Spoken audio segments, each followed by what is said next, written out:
So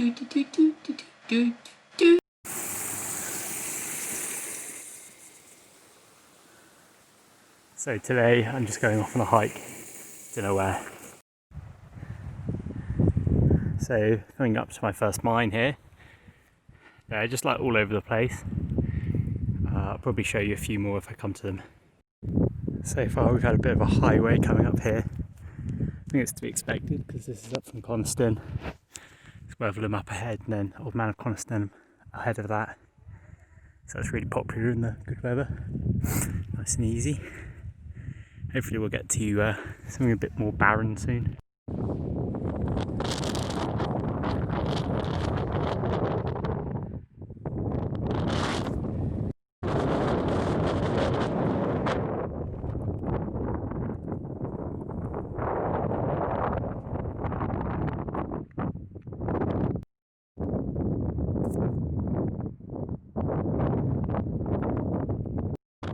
So I've walked across to the other side now. It's quite windy. So this is another one of those clips where it's just too blown out to hear what's going on, so I'll just kind of explain to you what's going on in this clip. I pretty much have just come down from where my finger's pointing, started from down behind that mountain, and I've kind of followed the path, which I hope you can see where my finger is. Today I'm just going for a long day hike and I'm going to do a bit of cooking and talk to you about my cooking setup.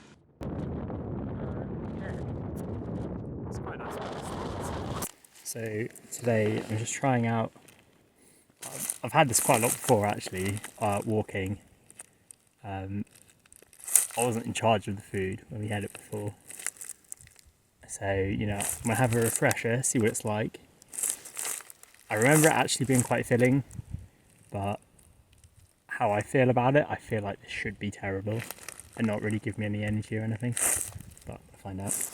I'm using the same cook stuff as always, which is MSR Seagull. That's the pot. MSR Pocket Rocket. Generic gas. I actually wouldn't suggest this. It cools down too much as the gas expands, like as it comes out. So unless it's really hot weather, you lose pressure very quickly. So if you're cooking too much food or it's like at all cold, you're gonna like barely get any flames coming out. Like even late summer, it's gonna start to struggle. So yeah, probably don't get the Calman Performance Gas. Coleman, I don't know. Have a little peek, see how much water it calls for.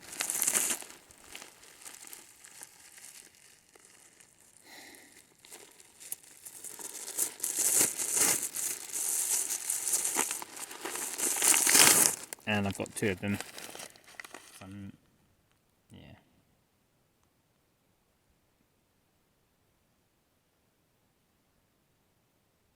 Okay. This will be about 500 ml of water. This is an 800 ml bottle, and luckily it's got, I thought it had milliliters down the side, but apparently not.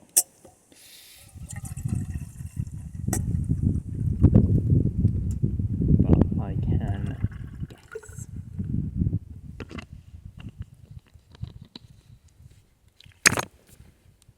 So I didn't plan this. You're supposed to have milk in there too. I have milk in here for my porridge in the morning.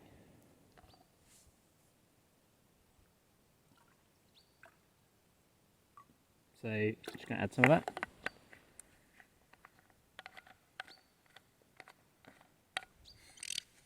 I wouldn't really recommend bringing milk out, but as you might know from some of my other videos, turns out I am very lactose intolerant.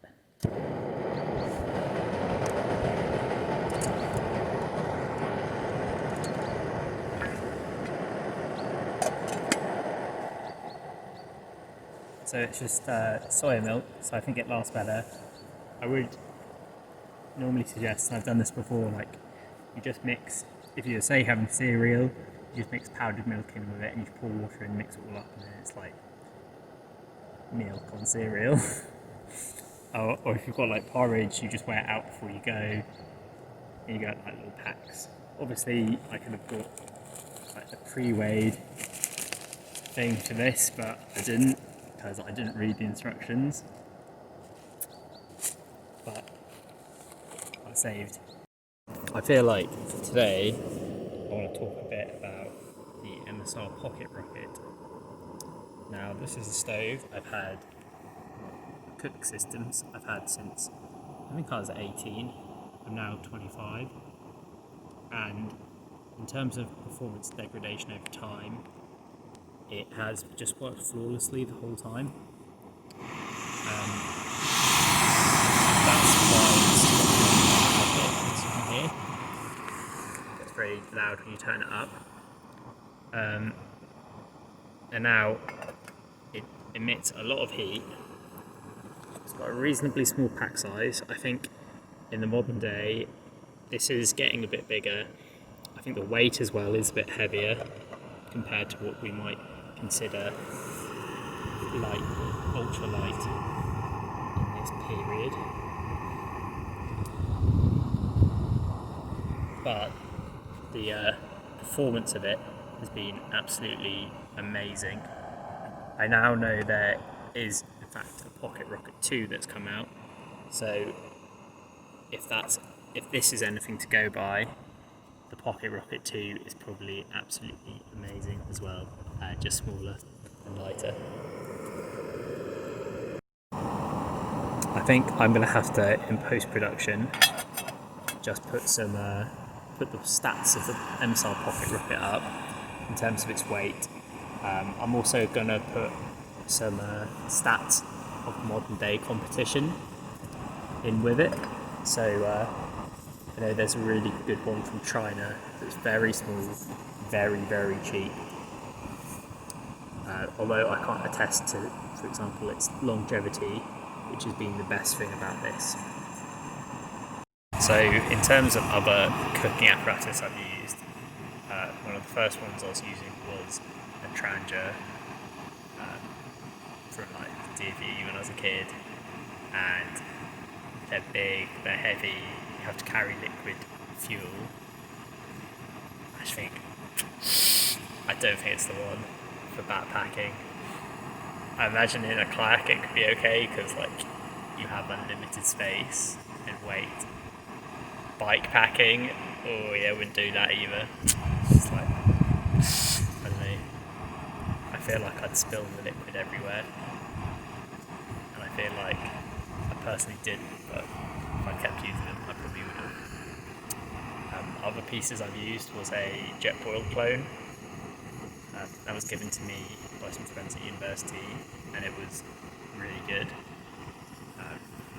It's given me like a strong case for looking at a Jetboil again, but it has unfortunately stopped working. Like, I'm not sure, there's something I think wrong with the regulator. The gas just doesn't pass through as quickly as it should. It's like really just like very small, not very hot flames coming out now. But I think that's to be expected, and I think that's probably the performance of all these Chinese clones.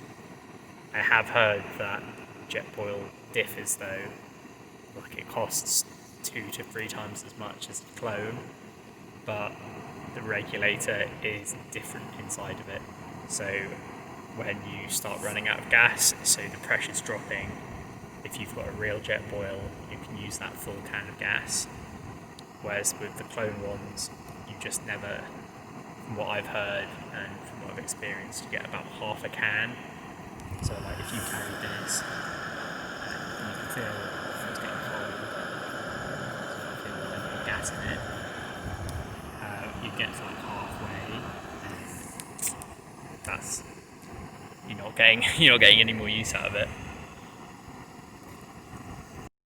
So the biggest drawback of the Pocket Rocket, and I imagine any stove with a smaller burn head on the top, so that's the bit where the flames are coming out,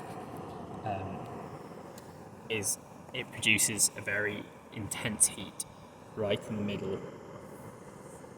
So if you're cooking porridge, you do have to cook it at very low heat. So you might have noticed that I could turn this up a whole lot, and it's going to boil the water in very, very, very quickly, but it's going to like incinerate all the pasta and sauce onto the bottom of it, and that's no fun to clean off. So yeah, that's a pretty big con for this actually. But is what it is. So saying that, it's one of those, if you know how it performs, you can kind of judge what are going to be the best foods to cook with it. So what this is really good at is boiling water. So cooking pasta in it, really good. Scrambling eggs, absolute bloody nightmare. So here we go. It is a tiny bit crunchy, but I think I'm just going to eat it now because I'm quite hungry, and I can't really move off to set any more.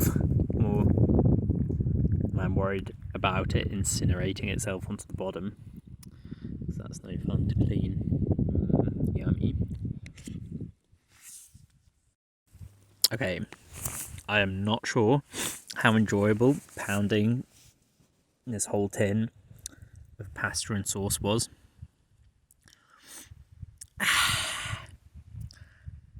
Honestly, I kind of wish I hadn't done it.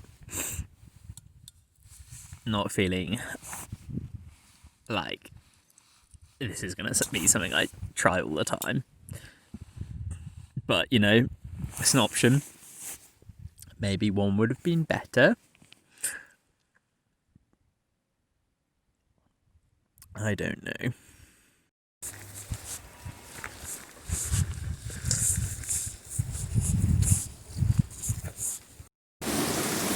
Gonna give my shoes a little test.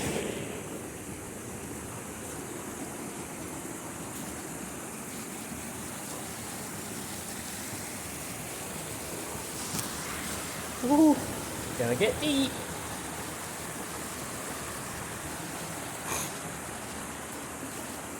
Ah.